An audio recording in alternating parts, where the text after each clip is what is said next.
Hello guys, ako nga po magpapakilala bilang pangarap ko po ay maging vlogger.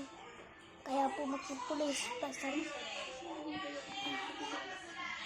Kaya po gusto ko maging pulis ay gusto ko makatulong sa mama at papa ko at lolo,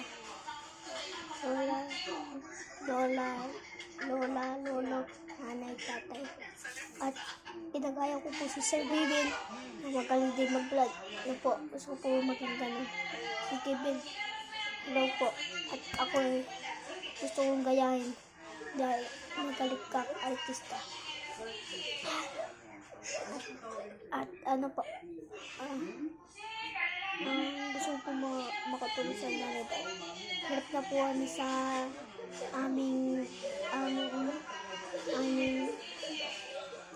kinabuhayan. Kaya gusto ko po maging vlogger. Kaya mag-subscribe na kayo. Bye! Huwag na kakalimutan ang subscribe!